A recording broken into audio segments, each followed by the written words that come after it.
It's the Rebel Yell podcast on the Trib Live High School Sports Network, and it is presented, like all of our postseason basketball coverage has been, by Edgar Snyder and Associates. They've been helping injured people in these here parts since 1982. If you have legal problems, give them a call or check them out on their website, edgarsnyder.com. We thank them. A great sponsor of not only basketball, but all high school sports here in southwestern Pennsylvania. Well, one of the great stories really now over the last couple of years, if you're a high school basketball fan, especially boys hoops in the higher classifications, the two-time WPIAL champions, the Chartiers Valley Colts, and their coach, who is in his second year at Chartiers Valley, Corey Dotchin's kind enough to join us. The Colts are our WPIAL Team of the Week. Corey, we appreciate you jumping on, and congrats on the tremendous success that you've had leading the Colts. Thank you. Thanks for having me. It's definitely been fun since day one. It's been a lot of work, but it's definitely paid off, and we're excited to still be playing here in late March. Let's go back before we start talking about the here and now. Former coach at Highlands, you were there 3 years as a head coach, 9 before that as an assistant coach. So 12 years for a very successful Golden Rams program. In fact, you were an assistant in 2020 when the Rams hoisted WPIAL Gold.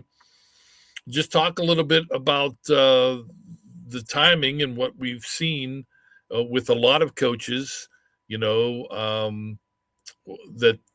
are very, very good at what they do and love what they're doing. But, real life sort of comes into play sometimes and muddles everything. You had great success at Highlands, but this opportunity at Char Valley opened up at the timing was kind of perfect because you were trying to get back closer to home. Yeah, Highlands was phenomenal for the time that I was there. Me and my college teammate, he got the job and called me in to be his assistant. And we were 1-21 our first year, and we had a lot of work cut out for us, but it definitely got it back up and running. And then me and my now wife moved out to Imperial and West A, and those 3 years that I was the head coach at Highlands, I was traveling about 100 miles round trip a day, from home to work to Highlands back home.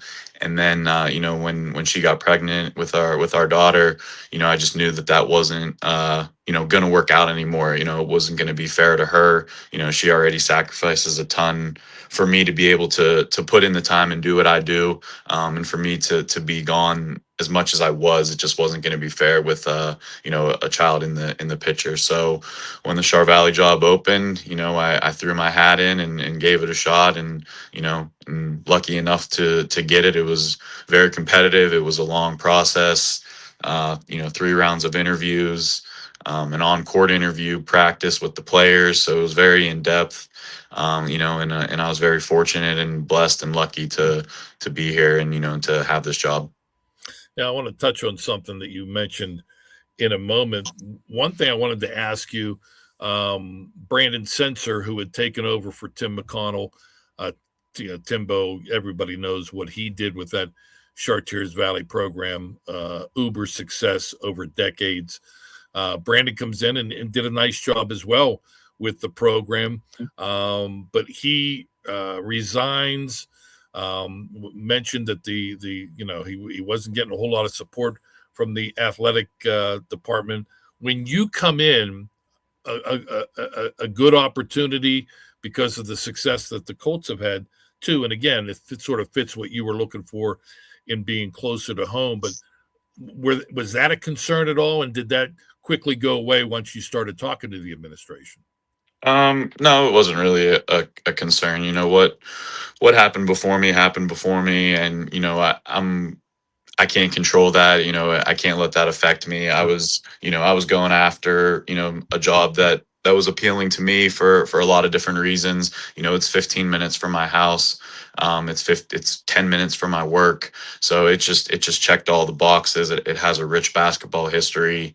And all I can say is the administration has been nothing but supportive, has been spot on. Our AD, our assistant AD, when we had her as well, they were both awesome and have done a tremendous job in the transition for me. And even now, our principal, our superintendent, they're awesome, and they're sports people, and I have all the backing and all the support that I need to be successful. So I can't speak to what happened before me. All I can say is now I have the ultimate, the support, and Good, if I give a call to anybody, they're picking up.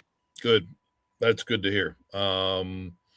Yeah, I mean, what happened before you? Again, I didn't want to try to correlate the two, but I just wanted to know if that was a concern at all. It wasn't, and everything has been wonderful Yep. since. And I'm happy for you, and you've continued the great tradition.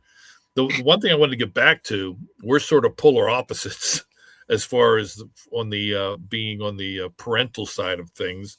I started very early. I was in college when I started, and three boys, and had always said I wanted to be done having kids by the time I was 35. That's about the time you started your family.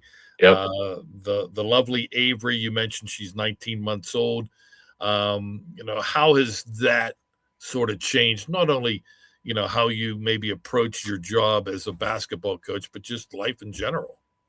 It's definitely humbling. It's definitely kind of brings things full circle. Now that you have one of your own, and I'm trying to be something to these kids, on a daily basis, and Sure. thinking about, like, you know how would I want somebody to coach my daughter? How would I want, some sort of role model to have that? So, and then it's always nice that, whenever we have a rough day or a loss or something, to come home to that. And, she definitely helps takes those losses and those bad nights, off my mind for a little bit.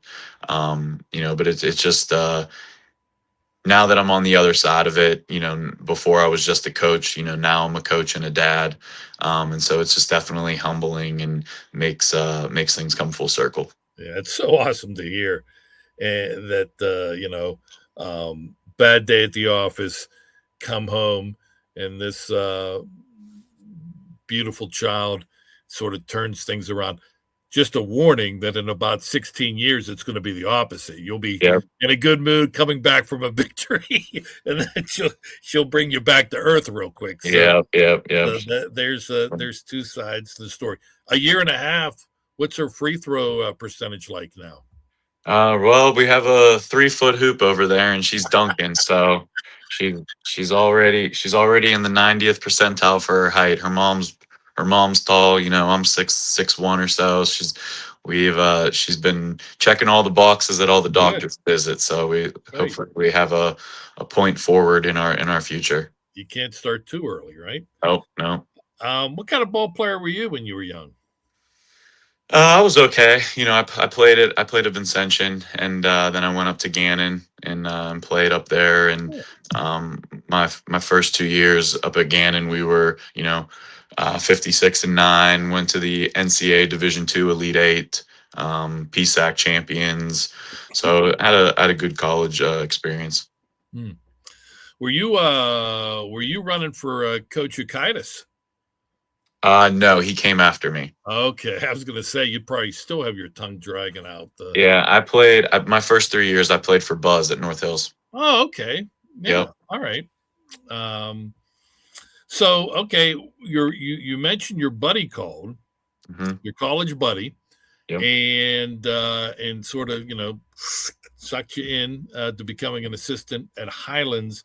Had you thought about, man, back in your playing days, or maybe right after your playing days were over, I would really like to get into this?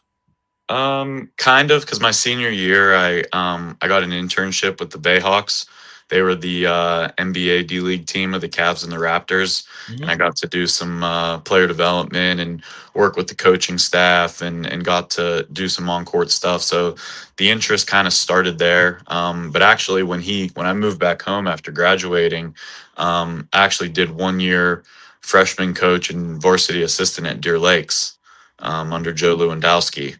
And then that's when Tyler got the job at Highlands and called me, and I was able to go over there as the JV coach. So it was kind of a step up in my eyes, being the JV head coach and varsity assistant, and just that familiarity that I had with Tyler, playing with him for 2 years, and the close friendship that we had. He was the best man in my wedding, so we're just extremely close, and it just kind of made that transition easy.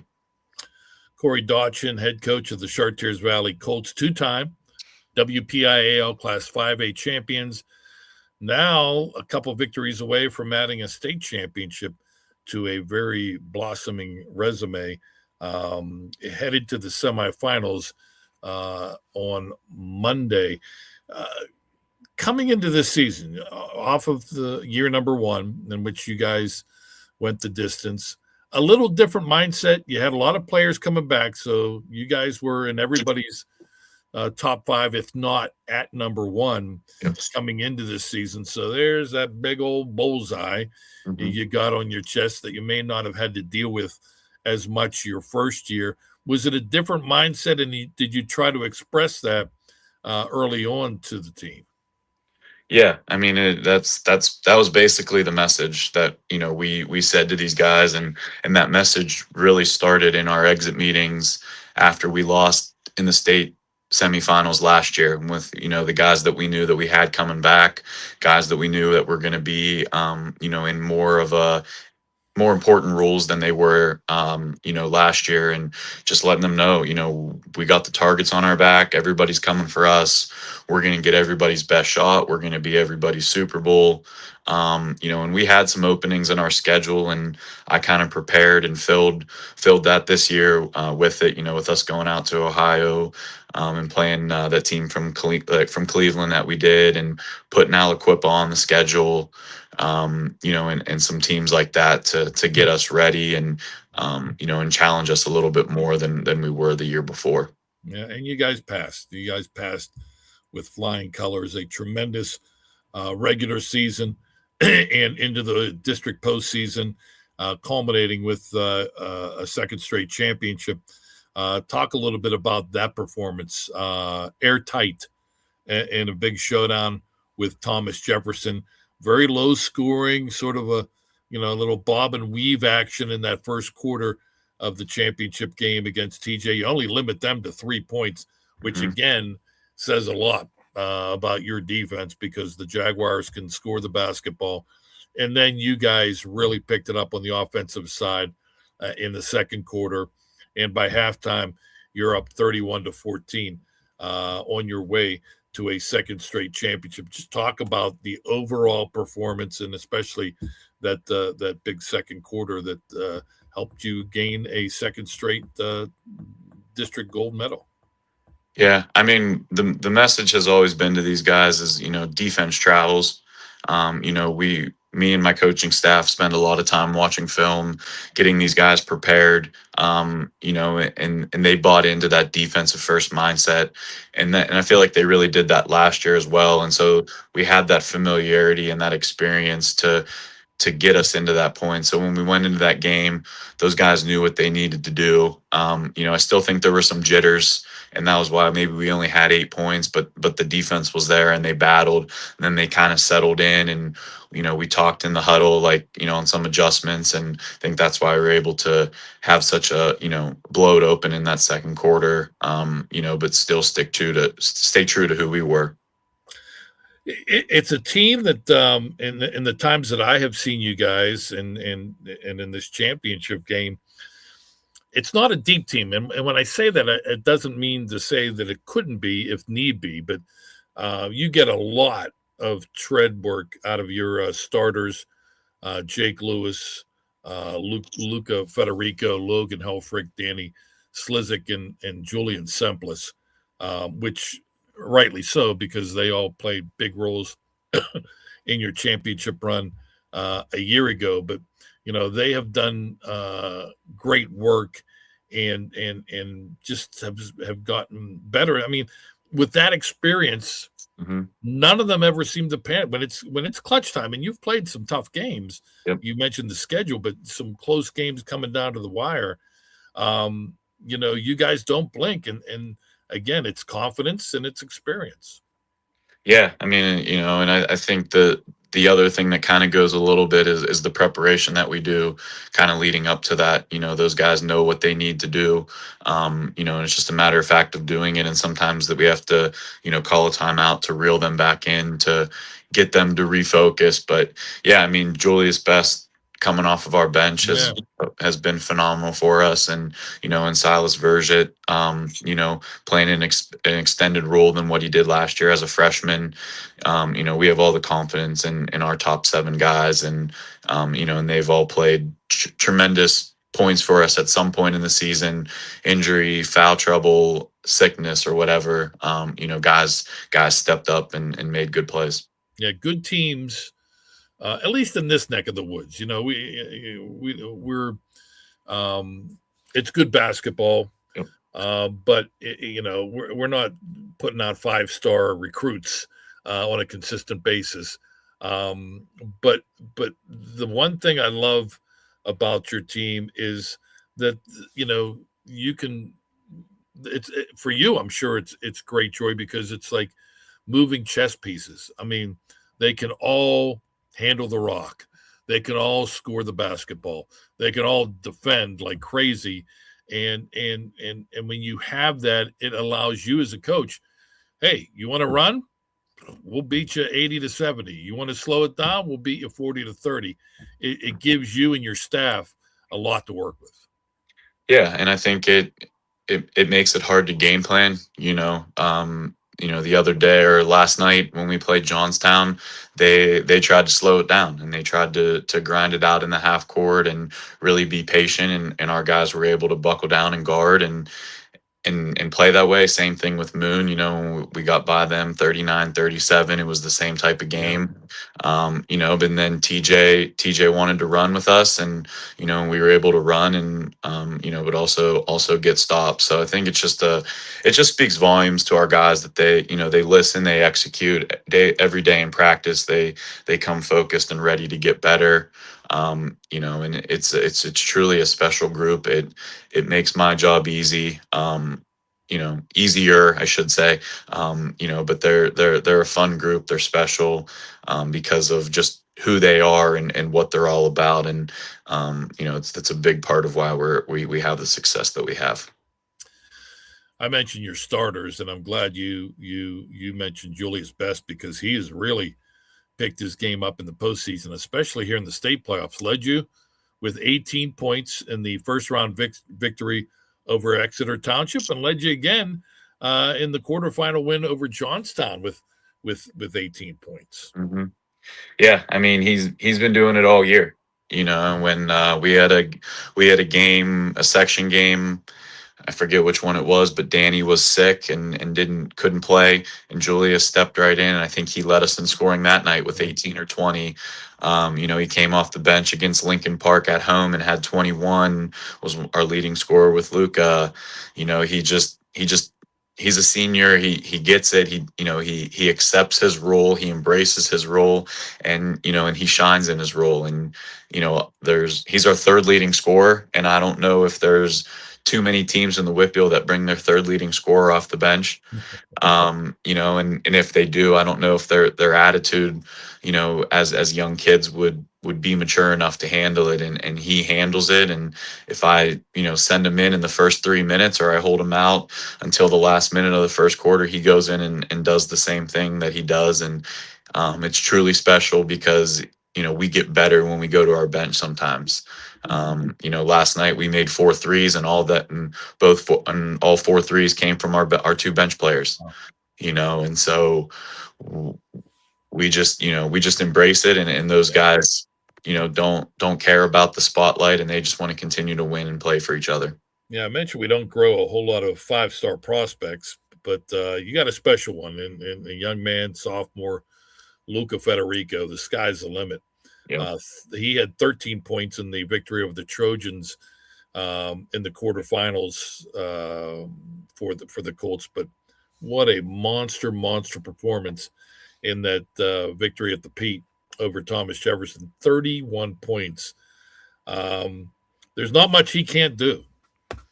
No, I mean, and that's why that's what you said. The sky's the limit for him. Yeah. He's 6'5". He can handle, he can shoot, he can score inside, he can finish with both hands.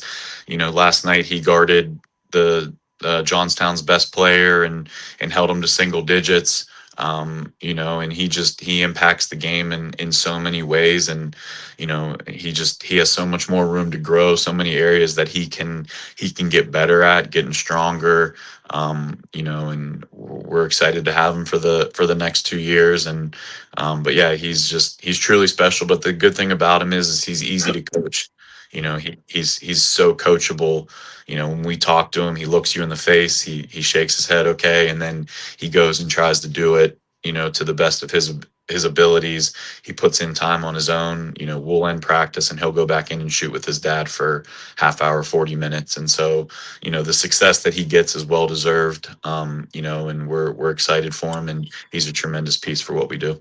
Yeah, and that's only going to benefit him when he eventually gets to the next level.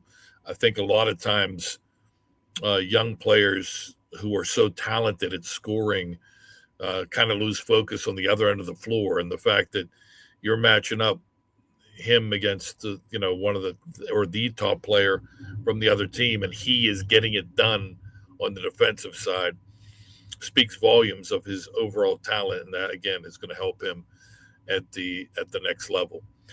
Next up for you, it's sort of a quick turnover. Instead of Friday, Tuesday, it's now Friday, Monday, semifinals for a second straight year. You mentioned the outcome last year, not to anybody's liking that is involved with the Colts. So you're trying to change it up. You head to Altoona. You'll be taking on West York. You guys have only lost twice in 28 games. They've only lost once in 24 games. Yeah, I mean, we got film on them. I kind of had my assistants watch a couple games prior to last night's game just to kind of have an idea. I got home last night at 10 and jumped in film until about 1:30 in the morning, and then woke up with Avery at 7 o'clock, and and then got to practice at 11. So I'll rest hopefully next weekend after we play out at Hershey. But they're good. They're big. They're physical. They play well together. They're a very well balanced scoring team. We're definitely gonna have our hands full. And we got to buckle down defensively, and and then see what happens on the offensive end.